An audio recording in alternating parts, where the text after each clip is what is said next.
So we've just lost to Swansea, the final score being 2-1 to the Swans, and I come out of this game really just, I'm lost for words. I don't really know what I can say that is going to do that performance, result should I say, any justice from that. We went into this game on the back of a 3-3 draw against Anderlecht, which you would think is bad enough. But we go into this having to prove a point, in my eyes. We had to put in a convincing performance, and we had to get 3 points. And the repercussions of this result, and I said in the review of the Anderlecht game, the mental effect that it would have on the players, it was shown to a great extent, the mental effect it had. And we're not learning, and it's a constant thing with Arsenal that we don't learn from our mistakes. We never learned when we were losing 6-3, 6-1, 5 or whatever to the big teams last season. You know, we continued to play in that style and we continued to suffer heavy defeats for our lacklustre displays. And what we didn't learn from the game against Anderlecht was that we didn't shut up shop in any way whatsoever, and we did the exact same today. And you know, the worst thing about this is that Swansea didn't even have a fully fit team. Can you imagine if they had the likes of Nathan Dyer out there, how he would have fared against someone like Monreal? It's shocking. It really is shocking. I don't really know what I could say that is honestly going to do this justice, but getting into the performance from Arsenal, the team lineup first of all, it was identical to the one that started against Anderlecht, which in my eyes was the first big problem for us. Starting Monreal at centre-back, we know that this is going to cause problems in every single game we play. Every time Swansea went forward, they looked menacing. Fair play to Monreal though. I thought he had again another resilient display. I think he's putting in a lot of work for the team, and I do feel sorry for him having to play out of position, because I think he's an alright player, just not when he's played at centre-back. He tries his best for the team, he always looks like he's given 110% and more at times, but it's not his role, and he just looks so uncomfortable there, and I do hold him responsible for the second goal we conceded, but I'll get on to that a little bit later. I said we should have started this game with a back four of Bellerin, Mertesacker, Chambers and Kieran Gibbs, and another thing that's frustrating me more than anything in the moment is that Bellerin isn't even getting a look in at the moment. He is, whenever he's played for us this season, bar a couple of mistakes for us, I mean, he's been nothing short of quality. But if we're going to account mistakes in this, Chambers made a load of mistakes today, and he's made a couple of mistakes in previous games, so that shouldn't really be accountable. Bellerin is very young, he's inexperienced, but whenever he's played, he's always tried incredibly hard for the team, and he's full of pace, which is something we're lacking in that defence at the moment. So he should certainly have started this game, and he's not even getting a look in. And we're persisting with Monreal at centre-back. It's stubborn, it's frustrating, and you know, I'm repeating myself so many times now, but at the end of the day, it's just not on. It's abysmal. And another player that isn't getting a look in at Arsenal, Joel Campbell. Yaya Sonogo comes back into the side. He came off the bench today in about the 90th minute for some mental reason. And Joel Campbell just doesn't get even a shout in the team whatsoever. Yaya Sonogo comes back, plagued with injuries, never scored a competitive goal for us, and he just instantly replaces Joel Campbell. Doesn't make sense to me. Doesn't make sense whatsoever. But can you honestly say Joel Campbell would have changed this game for us? I mean, you don't know because he's not there at the time. So, you know, I'm not going to dwell on that topic too much because it's not really relevant to the display that Arsenal put in today. Regarding that first half in general though, I mean, it's really hard for me to comment on it because Arsenal just failed to integrate any kind of momentum into the game. We looked very slow going forward. There was no real movement from any of the players. And Danny Welbeck and Alexis Sanchez, we failed to get them involved in the game. They were so isolated up top. The midfield was very slow. Aaron Ramsey, yet again, failed to set a benchmark in this game. His form is becoming a serious concern at the moment.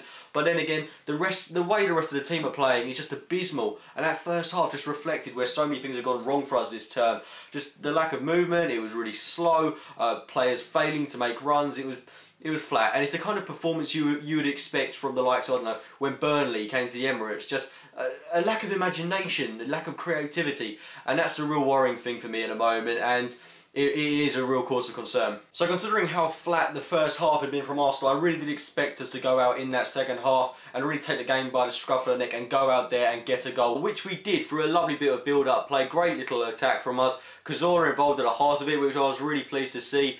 because he's someone that I've heavily criticised, and I wanted to see him have a good game, which I think he did today. Chamberlain with a superb run down the right-hand side, playing it through to Cazorla. Cazorla played it through to Welbeck. Welbeck with the shimmy, and then playing it through to Alexis Sanchez, and it was 1-0 to us. And at that point, I didn't want us to go on and win the game 2-3-0. I would rather see us shut up shop and have a good defensive display for the final stage of the game, which we didn't. We continued to press for another goal, and that's where we were punished. We gave away a silly free kick. Sigurdsson, world-class goal to put it in the back of the net. Not much we could have done about that. But after that point, we capitulated. Swansea were the more dominant side. They looked like the ones who were more likely to score. That's exactly what they did shortly after through Gomez. And this is where I said I was going to hold Monreal responsible. But I'm actually going to, correct myself there and hold the guy that's put him there responsible. There were 3 people marking Gomez at the time. Gomez, whatever you want to call him. Marking him at the time. You had Gibbs, Ramsey and Monreal marking him. Monreal's a 5'10" guy. He was never going to get in front of the ball, in front of Gomez. And Gomez slots into the back of the net. And it's 2-1 to them. And that's where that really put us to bed. And then we, dwindling on that fact, really, Monreal playing there shouldn't be playing there. He's our second choice left back, playing as our first choice centre back. That speaks absolute volumes. He shouldn't have to be in that situation. And for a club of our stature, it's not acceptable. You wouldn't get Chelsea, even City, even though they've been on a poor run of form, you wouldn't get them doing that. Not even Liverpool are having to do that. And it's appalling from us. I mean, how can you think Monreal can play a centre-back for us? Yeah, like I've already said, he always gives his all for the team, but he's not a centre-back. He's not a centre-back. And like I've already said, Bellerin should have started this game, but I'm repeating myself on the defensive side of things. We all know what should have gone on in that defence today, and we know exactly what didn't happen, and I think that's why we could say we lost the game today. And Wenger, you can kind of predict that, because Shelny's out for a month, you can kind of predict that Monreal is going to continue to start for us as centre-back in the time that he's out, which is a constant source of pain and frustration for every single Arsenal fan alike. But after that, we saw the introductions of Theo Walcott and Jack Wilshere, who should have come on way earlier in the game. They come on in about the 78th, 79th minute, and they've got 10 minutes to prove themselves. They've got 10 minutes to change the game. Great, fantastic. What are they going to do in that time? Walcott, he got himself about the pitch a bit, and he had a good chance to score. But then again, I'm not going to hold him entirely responsible. I don't think it's fair to. He's barely had any time playing for us, and I felt he gave his all when he was on the pitch. And Wilshere, another one who did the same, but they really didn't have enough time to get things going for us. They came on way too late. They should have come on earlier to bolster our defensive situation. Which, why didn't they come on earlier? Just why? And then even the more ludicrous substitution in about the 89th, 90th minute of the game when we brought on Yaya Sanogo. It's laughable. What is he going to do in that 3 or 4 minutes of stoppage time? And he made one terrible header which went absolutely nowhere. But apart from that, he did absolutely nothing for us. And with 4 minutes to go, what is he going to do? Absolutely nothing for us. He's not going to change the game.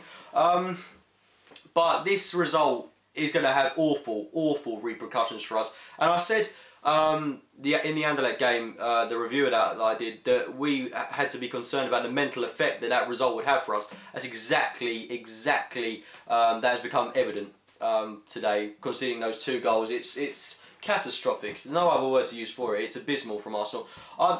You could say I'm overreacting, but the thing is, we're now 12 points behind Chelsea, so the league is gone. It's gone. And I'm not being pessimistic at all, I'm being realistic. Are we going to catch up Chelsea? Are there any other teams out there who are going to, apart from Southampton at the moment, that are going to challenge Chelsea for this title? They've got a free go at the title. I don't know what to say. I honestly don't know what to say about it. And honestly, I can realistically see us challenging for one trophy this season, and that's retaining the FA Cup, which is great. Honestly, I'd love us to win the FA Cup again. But the point of winning that was that it was meant to be a milestone, it was meant to be a benchmark and a turning point above all things. We should be pushing on from that and going on to bigger and better trophies, which we're not. If anything, we've taken a step backwards a couple of years. This is the kind of result you would have seen in the 2011-12 season, when we were losing to the likes of Norwich and West Brom away. Not now. It's appalling, it's abysmal, it's shocking from Arsenal, absolutely shocking today. But it's left me with no optimism really going into that game against United, which we needed.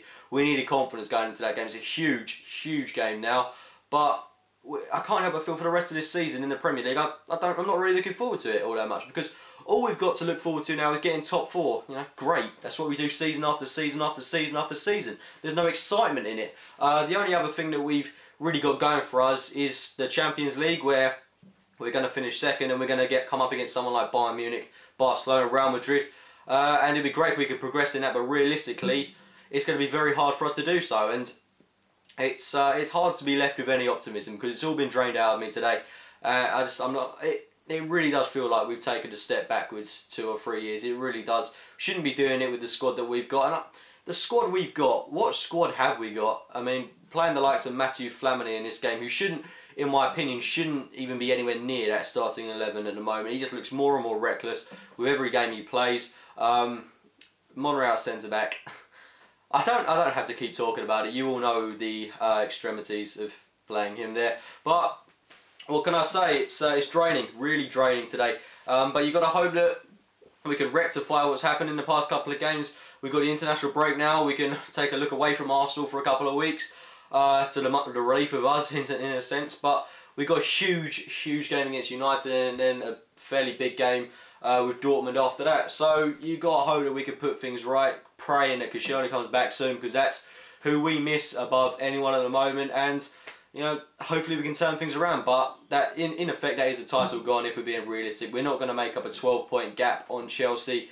If we do, it'd be a miracle, and that would be the greatest turnaround that we ever do. But we don't look like title contenders, sadly, which is the harsh truth. Anyway, guys, those are my thoughts on Arsenal's game against Swansea. If you enjoyed the video, give it a like rating, subscribe to Arsenal Fan TV, check out my channel AFC Game by Game, and thank you for watching.